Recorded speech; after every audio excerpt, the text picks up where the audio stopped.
Munir Studio.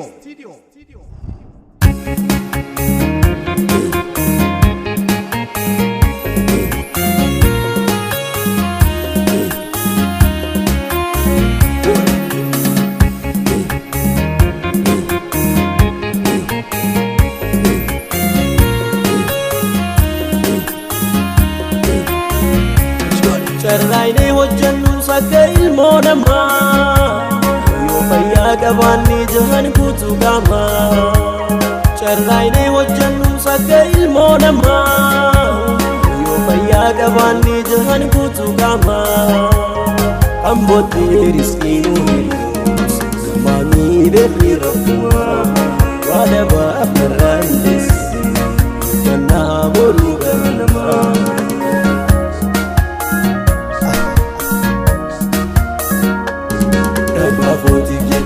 Nandesumana desumanuma Kanjirura dunya isinu tanuma Rababi adawinni kanna barburuga Dabusni arkanna barburuga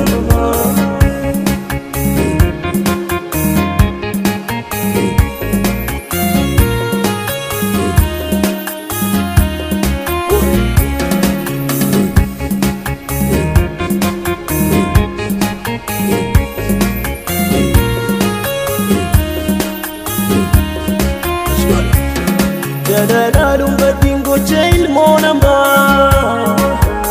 Ori jalu subaddu fayyuma Jadadalum badingo jail monama Ori jalu subaddu fayyuma Opsiya takititiya Yakute katinama Wadaban warunti Kana boru kanama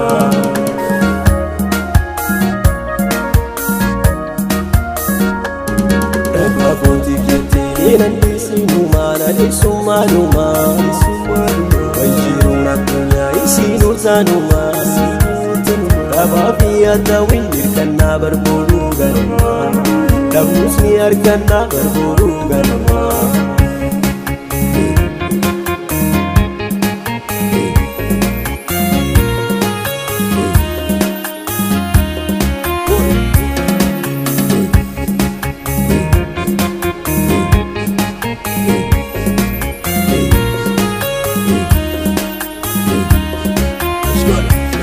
Beefi kootaa miti hireen ayyaanumaa yoo fayyaa qabaatan tolchi jiruun namaa. Beefi kootaa miti hireen ayyaanumaa yoo fayyaa qabaatan tolchi jiruun namaa. Kan dhabdee sammuu ifratu ifbitee ifiraarsuma kan dhabduu lubbuu bohaarsi mirkataa boruu garuma.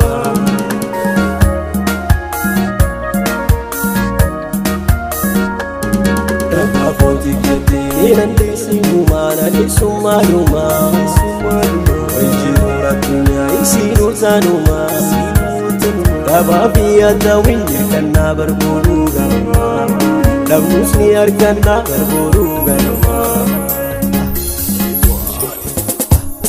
Namatti hirkatee hin godhatin dagalee Gaarii namni hawwuu si fedhu toltulee Gaarii namni hawwuu si fedhu toltulee Si fedhu toltulee Abdi namaaf warru teessu hin eeggatin waa hallee dura ofitti hirkadhu fi amanii yoomillee nama walitti hirkate waliif ta'a dagala.